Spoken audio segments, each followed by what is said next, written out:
The film begins with a man standing by his car in front of a house. He pulls out a gun and a bullet and takes a drink. Inside the house in front of him, his wife is cheating on him with her lover. The next day, the police find both of them murdered and charge our hero with their killing. However, he tells them he didn't kill anyone. He was just drunk at the time but controlled his anger and didn't kill them. But the police find his fingerprints and his bullet at the scene, so they are convinced our hero killed them and sentence him to 2 consecutive life sentences, meaning a full 50 years in prison. The truth is, he didn't kill his wife or her lover. Nothing. The film's beginning is harsh, difficult, painful, and gives you a huge shock right from the start. Then we cut to the actor Morgan Freeman is a prisoner. His name in the film is Red. We see him before the parole board, who tell him he has served 20 years of his life sentence, and ask if he now feels rehabilitated. He speaks to them very politely and says, "Yes, sir, I've learned my lesson, and I can tell you I have changed and am no danger whatsoever to society." Yet, he is rejected. We see a picture of him as a young man, and we understand he has literally spent his entire life in prison. Of course, you don't understand who these people are, or why he tells them he has changed, yet they still reject him. Let me explain quickly. In the American prison system, when a prisoner serves a certain number of years, like 10 years, he can request something called parole. This means he can get out of prison without completing his full sentence if the board sees that he has truly changed and is fit to live among people again. But we understand from him now that this is all just talk, and most likely no one ever gets out. What's very important about Red is that he is the film's narrator. The whole story is told from his perspective. He literally narrates and comments on all the events. After this, we see someone ask him for a pack of cigarettes, but he refuses, saying,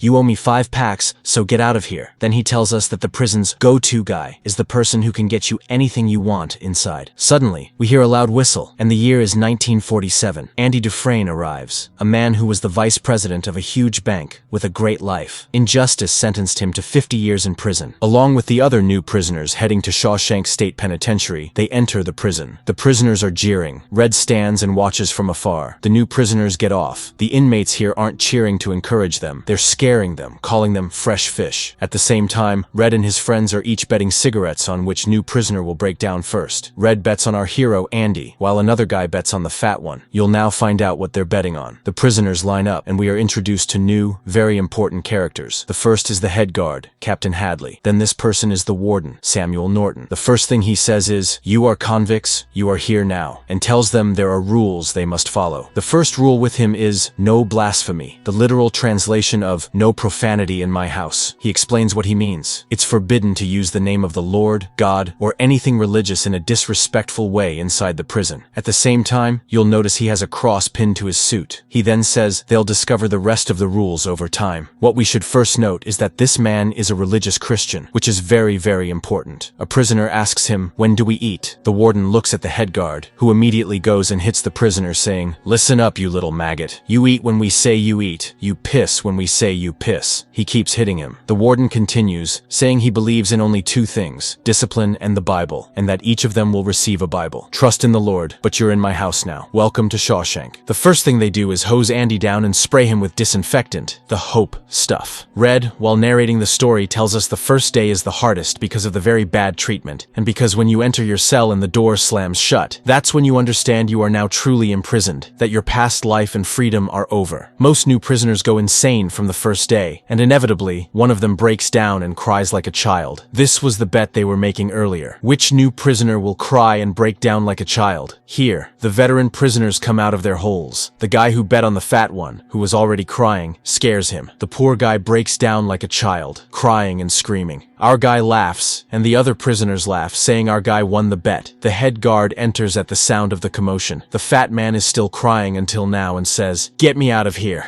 I want to go home to my mama." The captain says, "I won't even count to 3. Shut up, or you'll regret it." The guy who was scaring him and laughing at him earlier now sits and says, "Shh, that's enough. Shut up now." But unfortunately, he doesn't stop, so they take him out of line and beat and kick him badly until he collapses on the ground. The captain adjusts his clothes, puts his hat back on, and walks away as if nothing happened. The next day, everyone comes out and walks in the prison in an orderly line, going to the mess hall for breakfast. Andy gets his food, and we see someone looking at him with a terrifying, strange, lustful gaze. He goes to sit next to Red and his friends. As he eats, he finds a big, slimy worm in his food, and looks at it in disgust. Here, the old man, Brooks, asks him, "You gonna eat that?" He says no. Brooks says, "Mind if I have it?" He takes the worm from him, looks at it with a terrifying gaze and says, "Looks delicious. Very nice." Of course, Andy looks at him with horror and is afraid of him, but it turns out the old man is a sweet guy who keeps a bird inside his jacket and feeds it the worms he finds. At the same time, the guy who won the bet comes, and they all give him the cigarettes he won. He asks a fellow prisoner who works in the infirmary, "Where did the fat man go now?" He tells him he died from the beating. Andy asks, "What was his name?" He replies, "What's it to you? He's dead now. Shut up, kid." Then he goes to take a shower. The guy who was giving him those lustful, terrifying looks comes, wanting bad things from him, but our hero walks away and leaves him. He will now withdraw into himself for a while and won't talk to anyone at all until a full month passes. Here he starts talking to the first person,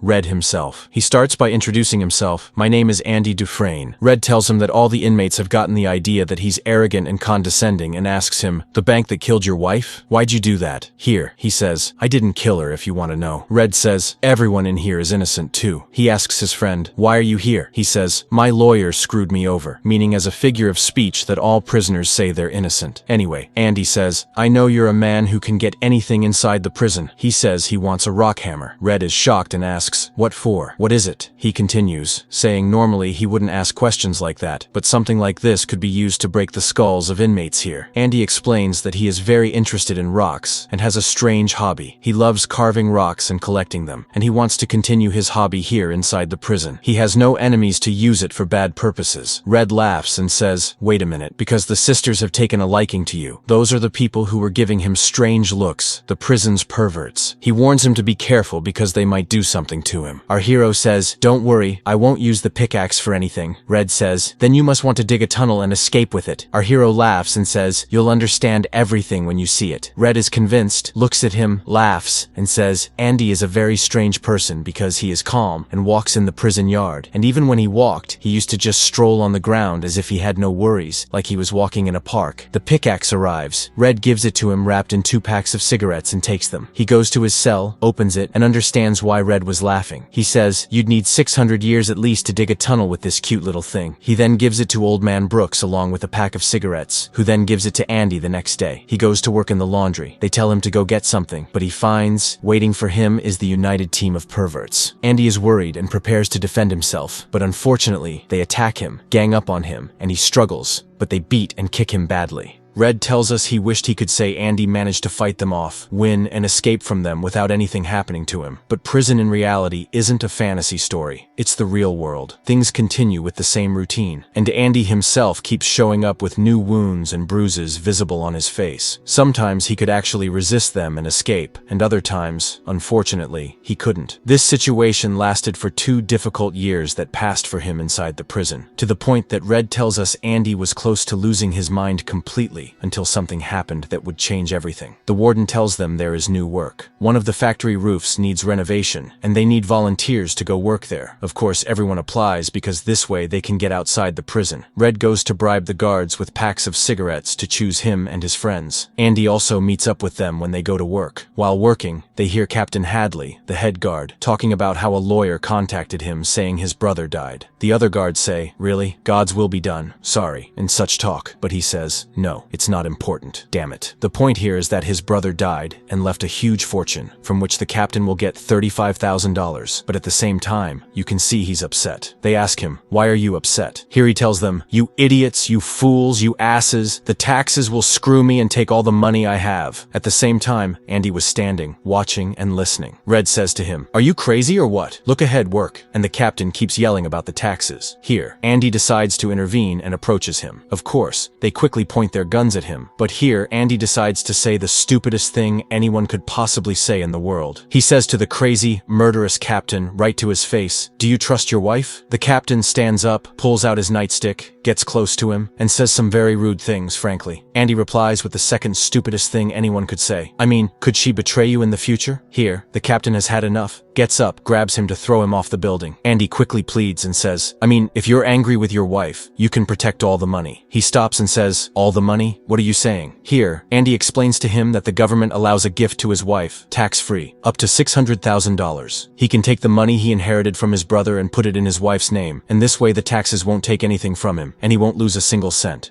Andy continues his explanation and says, if he does this, he'll need a lawyer to do it for him. The captain replies, "They're all scum and murderers for money." Here, Andy says, I can do it for you without it costing you anything, except I only ask that you get 3 beers each for every colleague of mine working here, to cool off in this heat. Of course, the other prisoners are watching with their mouths open from what he's saying. The crazy head guard agrees. The next day, in the year 1949, the prisoners working on the roof all sit after a tiring day to drink, and they are very happy. For the first time in a very long time, they feel free. Meanwhile, our hero Andy is sitting on the side with a smile on his face, watching them enjoy themselves. The guy who couldn't stand him at first takes a bottle from the bottles and goes to offer him a drink, but he says he doesn't drink anymore. He then sits and plays chess with Red afterward and introduces him to the game of chess. He says it's the game of kings, and that Red can get a chessboard, and Andy can carve the chess pieces from stones and make the game, and Andy will teach him, and they'll play. Here, Red says, since we've become friends, tell me, why did you kill your wife? He laughs and says, I'm innocent, like anyone here. But unlike any prisoner here, Red himself admits he went to prison because he actually committed a crime and killed a person. This shows he truly feels guilty. Afterward, we see Andy actually start carving the chess pieces and get up to write his name with the pickaxe he has on the wall. The next day, they are sitting watching a movie being shown to them, but Andy says, wait,